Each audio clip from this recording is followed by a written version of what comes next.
Well, let's get more on this and bring in Sam Roggeveen. He is Director of the International Security Program at the Lowy Institute, joining us live from Canberra.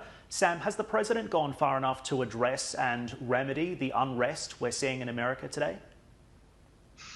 Well, I think that's impossible for anyone to say at this moment. I'm struck by just how the kind of nihilism on both sides of this. I mean, the violence and the looting that's descended on so many American cities. There's not a clear ideology or clear purpose in mind on the protester side. Similarly, on the president's side, there doesn't seem to be any larger purpose or larger story to bring the country together. It's looking like it's a very dark moment, clearly. And when you consider what's ahead, it doesn't look particularly promising either. So I think the worst of the economic effects from the shutdown are still ahead of the United States, as they are for many countries. And then, as your report just said, there's the possibility that all of these mass gatherings are going to lead to a second spike in coronavirus.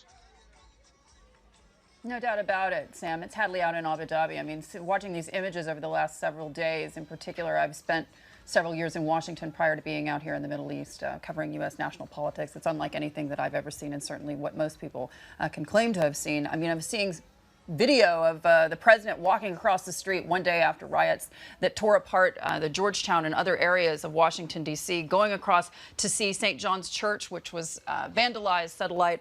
You've got to wonder here. I mean, this goes way beyond riot politics or race politics, doesn't it? This is really about economics. And when we're talking about the highest unemployment rate since the Great Depression, you've got to wonder just how exactly one can bring things together in terms of bringing the country back to where we were prior to COVID-19.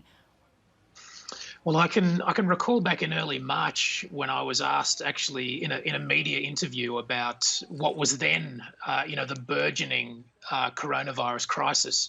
Wuhan was then in lockdown, and there were already concerns that the United States wasn't going to deal with the outbreak very well. And what I said at the time is that I thought, yes, America is reacting slowly, but often historically, although the United States has been slow to be roused, that when it is finally roused, it tends to react incredibly strongly and with the full resources of the state and of an incredible scientific and technological and business community. And that's been the case in wartime, but also in other crises. And so I guess I had a hope that that would happen again. I think from the vantage point now of early June, you'd have to say that that hope has been dashed. So that that kind of legendary. In retrospect, then the lockdown was a mistake. In retrospect, was the lockdown a mistake? Because now you've got thousands of people coming out into the streets across cities in the United States. I mean, this seems to be much more of a threat, this threat of social unrest, even than COVID-19. I mean, all hindsight being 2020, but this, as I say, has gone beyond racial politics. This is economic. Far beyond my level of competency to say whether the lockdown was a mistake. I mean, there are clearly the overwhelming medical advice from competent authorities around the world has been that these lockdowns have been necessary. What I'd say also actually is that you're right. This is going to be an economic crisis further down the track. Also, I think this is a reflection of an erosion of trust and of authority in government that's really happened in all Western democracies in the last few decades, really.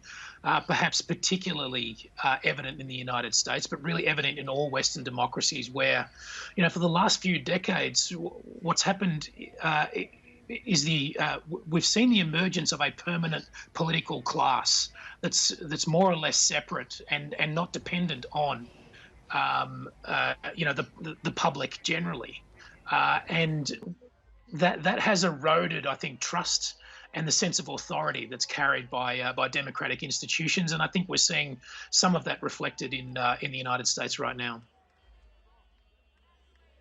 No doubt about it. I mean, protesting is very different from looting and rioting. Sam, we're going to have to leave it there. Thanks so much for joining us.